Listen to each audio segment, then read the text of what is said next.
Korupsi menjadi masalah di berbagai negara. Sebagai tindak kejahatan serius dan paling merugikan, jelas sudah selayaknya para koruptor ini mendapat hukuman yang setimpal untuk menimbulkan efek jera bagi pelakunya dan menjadi contoh serta peringatan bagi para koruptor lainnya. Untuk mengatasinya, masing-masing negara memiliki berbagai cara dan sanksi. Ada yang hukumannya cukup ringan, hanya beberapa tahun saja di penjara, seperti di Indonesia. Ada juga yang tidak segan untuk memberi hukuman mati bagi para pencuri uang negara seperti yang diberlakukan di Cina. Selain itu, ada pula berbagai hukuman lain yang dijatuhkan kepada koruptor. Berikut on the spot merangkumnya dalam 7 hukuman bagi para koruptor.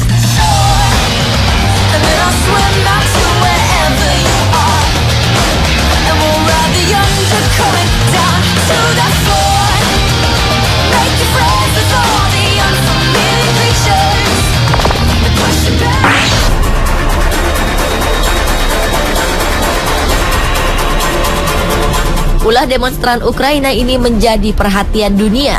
September 2014 lalu, mereka menggandeng politisi Vitaly Zurovsky menuju tempat sampah, lalu membuang sang politisi ke dalamnya. Vitaly tak mengalami cedera apapun. Namun, perasaan politisi ini terguncang hebat setelah sekelompok demonstran melemparnya ke tempat sampah besar di luar gedung parlemen Kiev.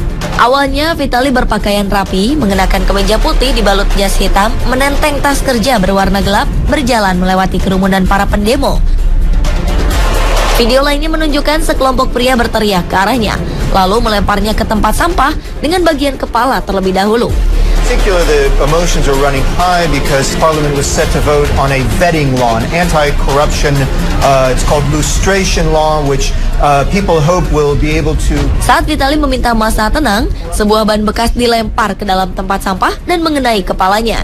Seorang demonstran memegangi kepala Vitaly, mencegahnya agar tidak melarikan diri dari tempat sampah.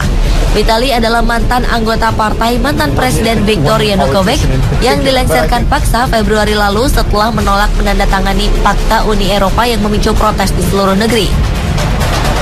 Ia juga tidak populer di kalangan pemilih setelah ia mengusulkan tindakan keras terhadap legislator anti pemerintah. Ia disebut-sebut sebagai politisi yang korup dan menjadi rezim pro-Rusia.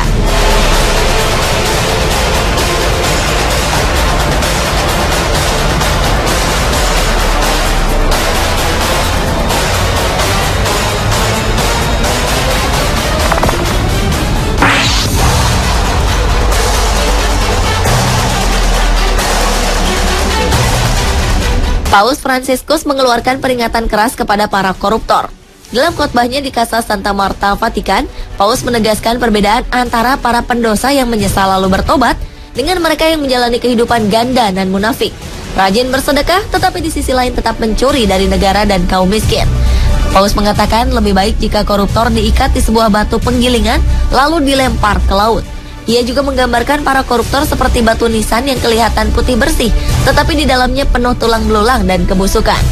Paus Fransiskus juga menyebutkan bahwa orang tua yang mencari nafkah dengan menerima suap telah kehilangan harga dirinya, dan makanan yang mereka beri kepada anak-anak mereka disebut roti yang kotor.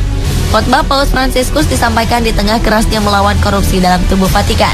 Dan pada Mei lalu, Direktur Bank Vatikan dipecat karena diduga terlibat korupsi dan skandal pencucian uang.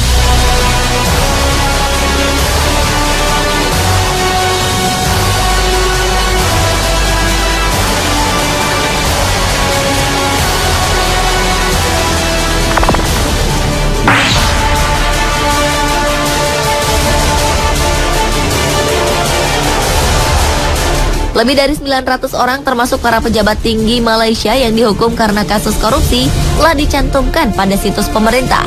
Para pelaku dipampang lengkap dengan foto-foto data pribadi dan sejarah kasus para pelaku.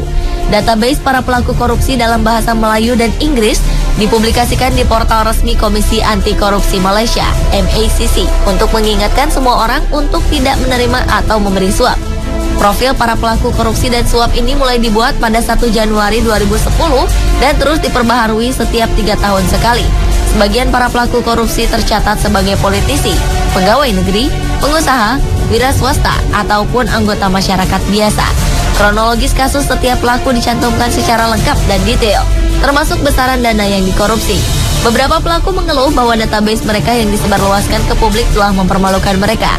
Namun pemerintah menegaskan bahwa masyarakat harus dididik akan seberapa seriusnya pelanggaran korupsi. Kira-kira seberapa panjang ya daftar pelaku korupsi di Indonesia jika dipampangkan seperti ini?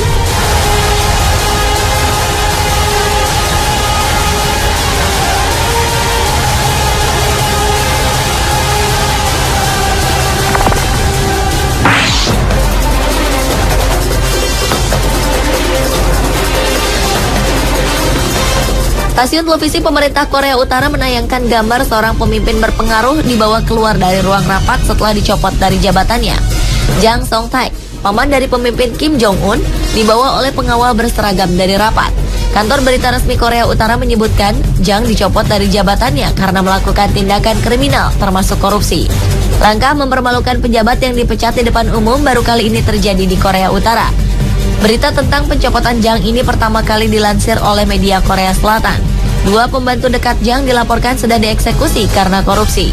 Jang yang menikah dengan kakak Kim Jong-il sempat dilihat oleh pengamat memiliki pengaruh politik yang kuat di belakang layar. Ia memegang jabatan kunci di Partai Komunis serta Komisi Pertahanan Nasional, dan pengaruhnya semakin meningkat setelah Kim Jong-un berkuasa.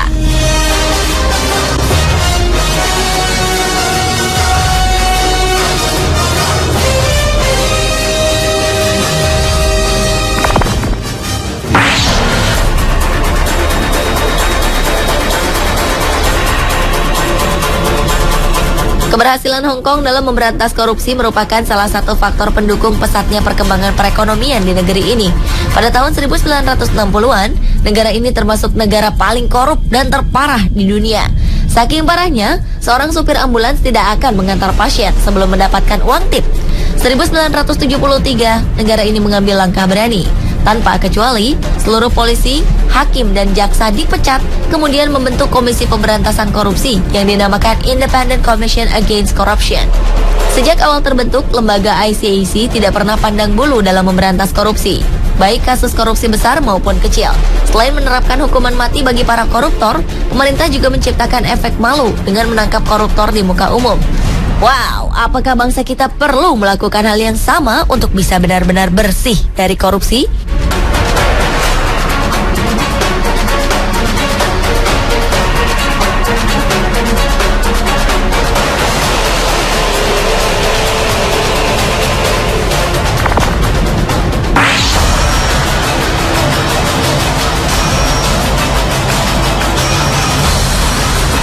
Tokoh politik ternama Cina, Bo Xilai, diusir dari negaranya karena skandal korupsi yang dilakukannya.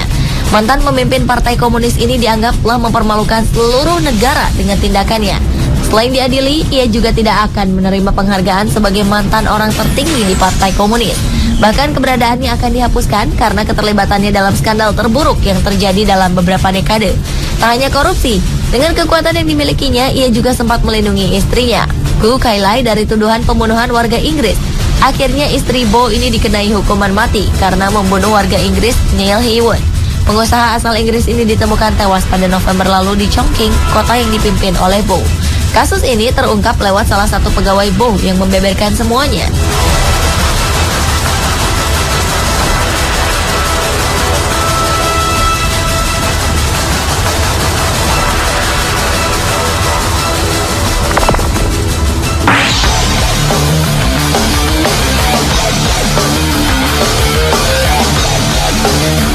Manajemen Rumah Sakit Dr. Karyadi Semarang meminta salah seorang pasiennya yang juga terdakwa kasus dugaan korupsi, Satrio Teguh Subroto, untuk segera meninggalkan rumah sakit karena diduga memanfaatkannya untuk menghindari hukuman kurungan.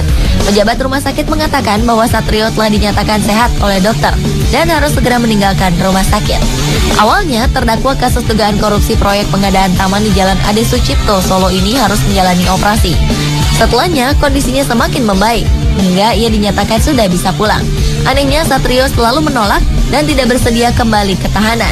Pihak rumah sakit akhirnya memberi waktu 3 hari untuk ia menyiapkan kepulangannya dari rumah sakit. Jika tak kunjung keluar, maka pihak rumah sakit akan mematikan seluruh fasilitas di rumah sakit, termasuk listrik.